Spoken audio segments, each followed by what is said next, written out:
To try and solve the problem of suffering by immersing yourself in pleasure only leads to a hangover.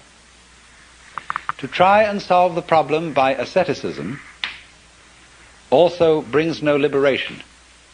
You merely get tied up in a kind of masochism where you say, I know I'm right just so long as I'm hurting.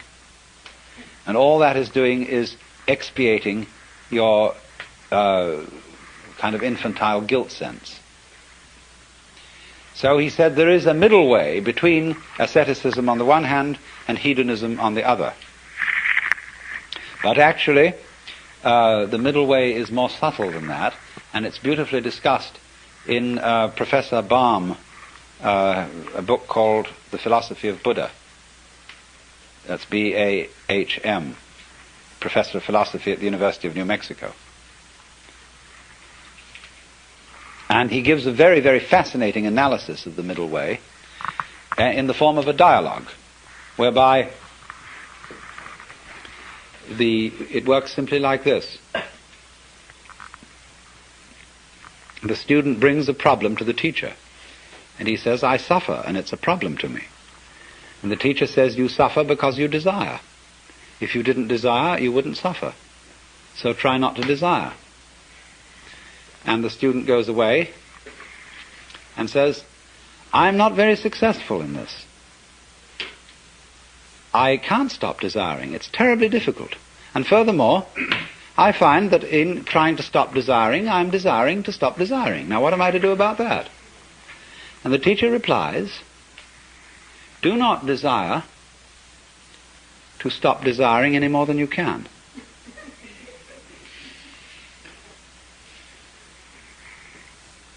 And so the student goes away and practices that. But he comes back to the teacher and said, I still find myself desiring excessively to stop desiring, and it doesn't work. So the teacher says, do not desire too much, not to desire, to stop desiring. Now, do you see what's happening?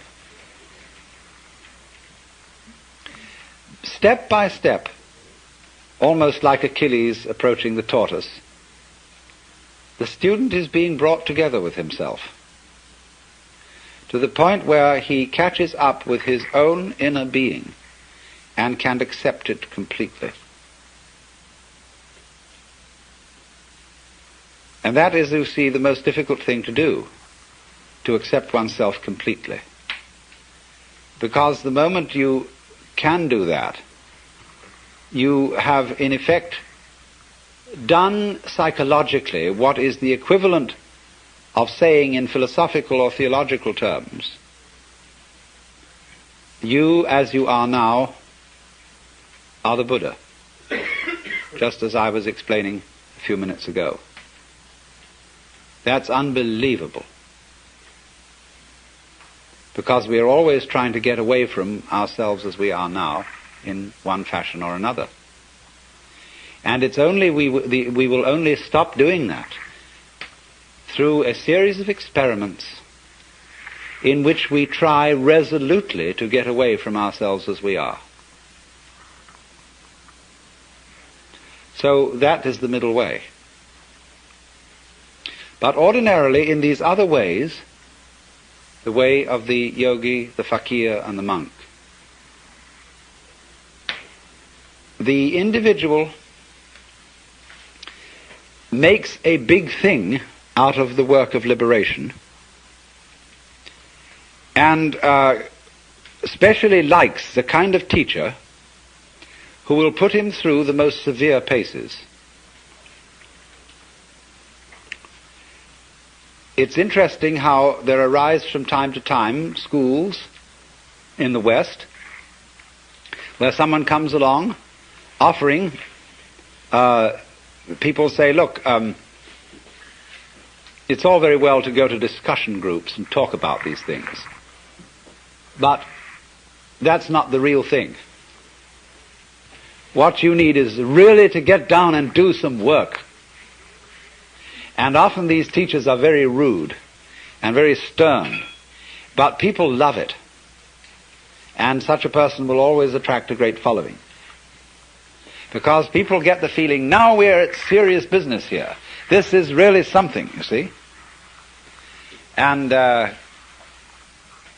this, you see, though, can be an awful problem. Let's suppose that you have some difficult and distressing habit, like drinking too much. And you're assured that once you've become the victim of this habit, it's an extraordinarily difficult thing to get rid of it, and it requires intense willpower. And so that kills you right off. You're a dead duck from then on. It's as if, you see, you had said to the devil one morning, look, I'm going to get rid of you. I'm not going to have anything to do with you anymore. So the devil, who is an archangel and is terribly clever, is all set for you. And because he knows that you are getting out of his way, he surrounds you with greater temptations than you ever imagined. If you are going to outwit the devil, it's terribly important that you don't give him any advance notice.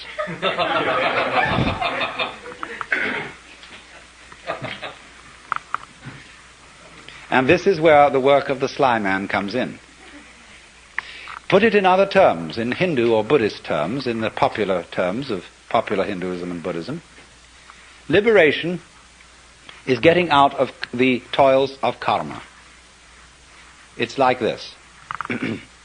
During your many past lives, you've done all kinds of deeds, good and bad, and you are reaping the consequences of these deeds today.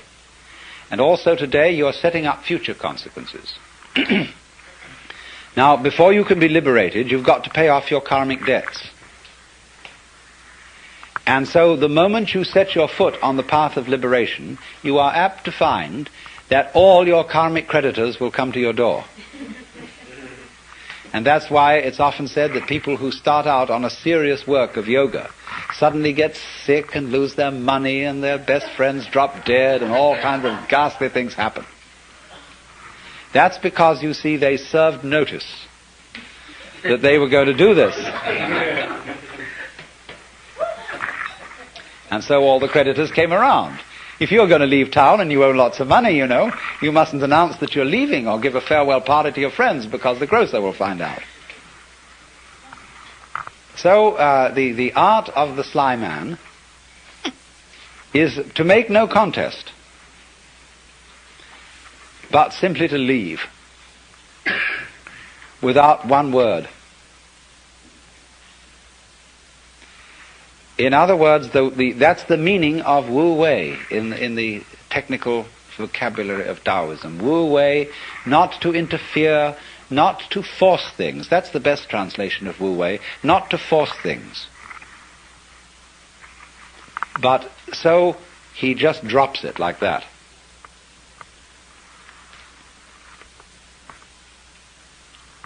But you're in this respect, you see, you're your own worst enemy.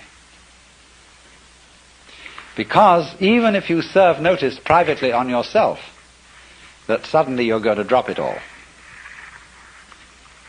already the devil knows. Because who do you think the devil is?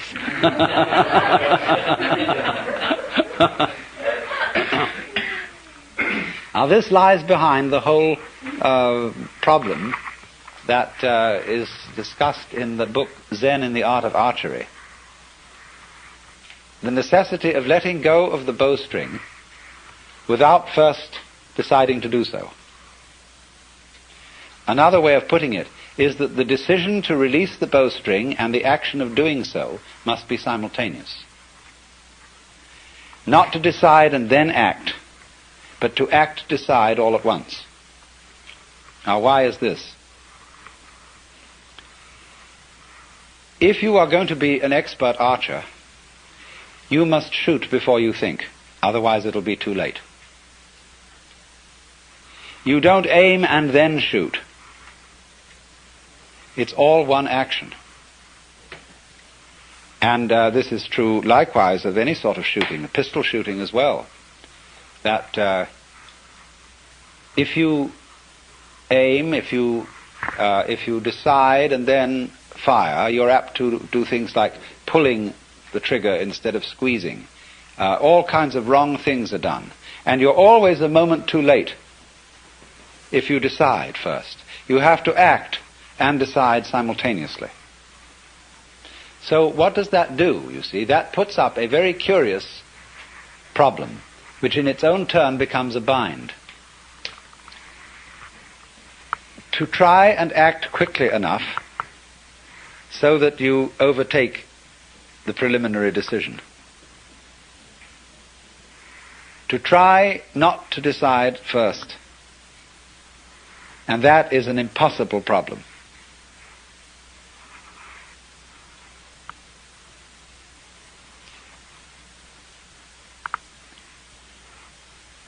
I wonder if you ever read von Kleist's story about the fighting bear. This is included in Nancy Wilson Ross's book, The World of Zen, as a kind of Western Zen. It's a story about a man who has a fight with a circus bear. And the bear reads his mind and always forestalls any attack that he makes on it. There's absolutely nothing he can do to get past the bear. And so, in the same way, you might imagine a guru who is a mind reader, and he always knows if you decide before you act. And if you do, you see, the devil will catch you. Instead, you see, of deciding that you won't be an alcoholic anymore, the only thing to do is not to drink, without any previous decision on this matter. But how can anyone do that, you see? That's the question. How can I decide not to decide? How can I announce that I won't make any announcement without making an announcement?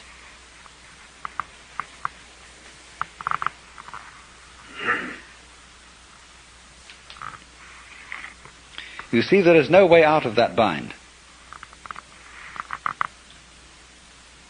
Try as you may, you go on and on and on, trying, as Herrigal did, to release the bowstring without thinking first to release it.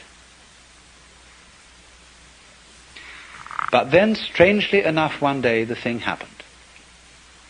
He did it. And this is involved in our learning of almost all techniques.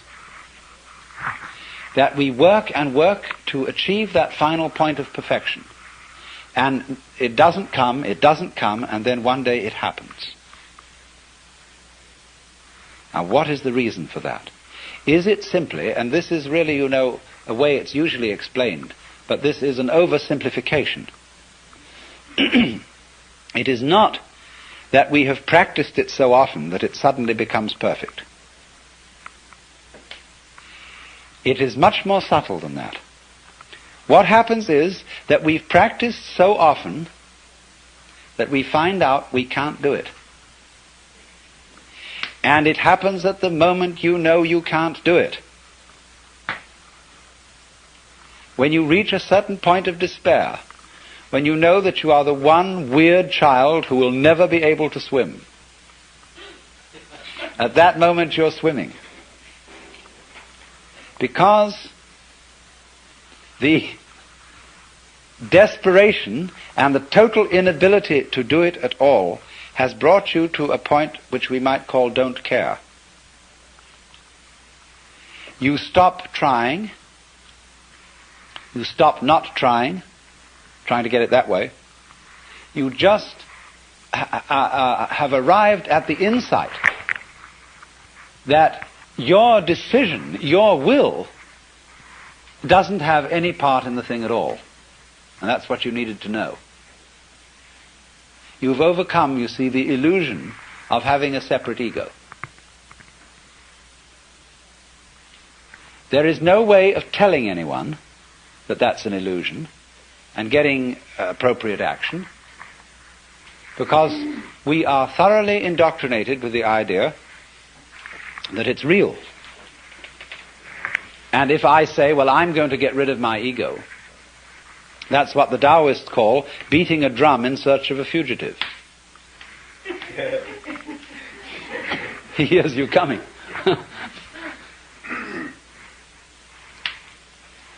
So the ego, that is to say, the illusion of having a separate will and a separate I center that can be an effective agent, that cannot be overcome by a decision which seems to be centered in the ego. You might as well put out fire with fire. It can come only when an attempt to act from the ego center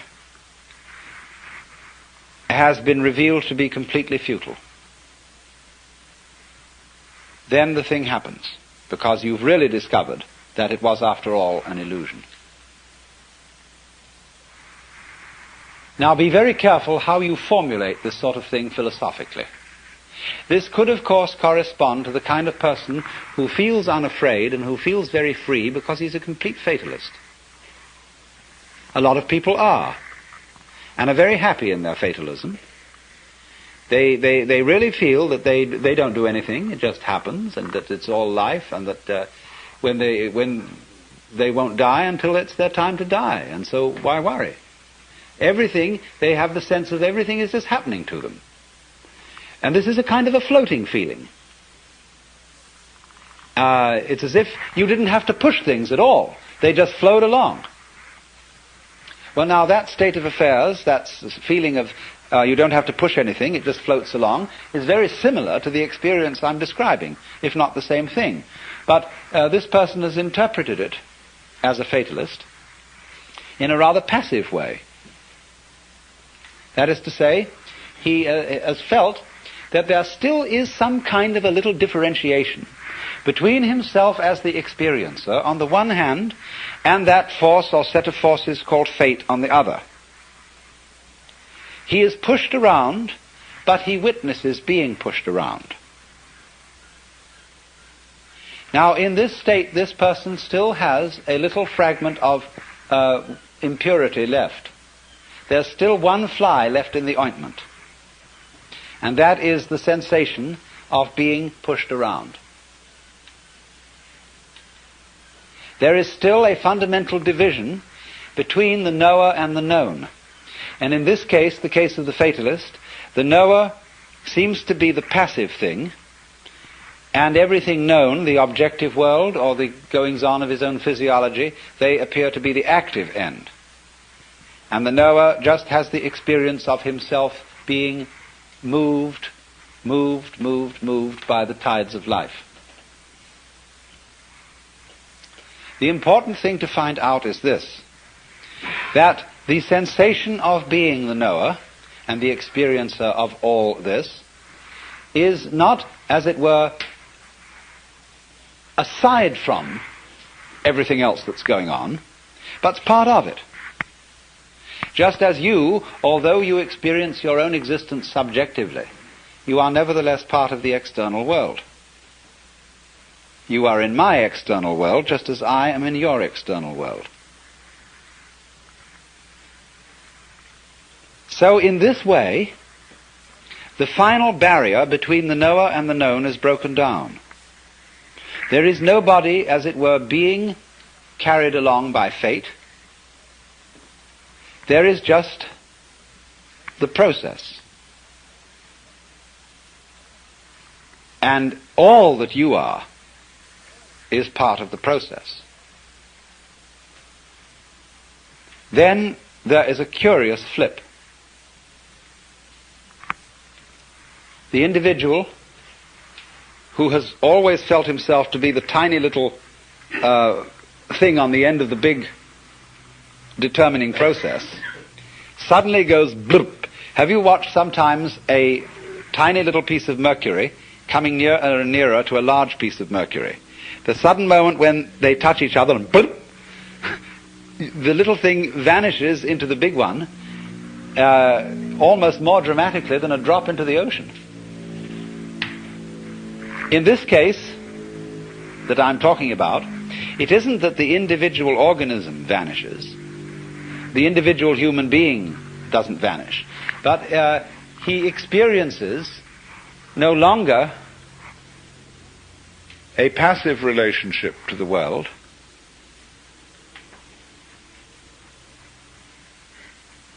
he simply sees that all that he is and all that he ever was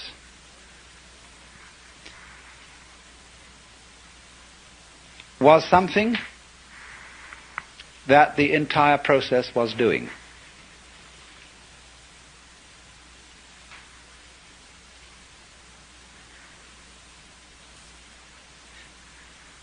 At the time, in other words, when he felt himself to be separate, he sees that that is in a certain way just what he should have felt, because that was what the process was doing in him, in exactly the same way that it was giving him brown or blue eyes or blonde or brunette hair. And that's going through the door and turning round and seeing there wasn't a door. Of finding that you aren't fated, that you're not trapped, because there's nobody in the trap, and it takes something trapped to make a trap.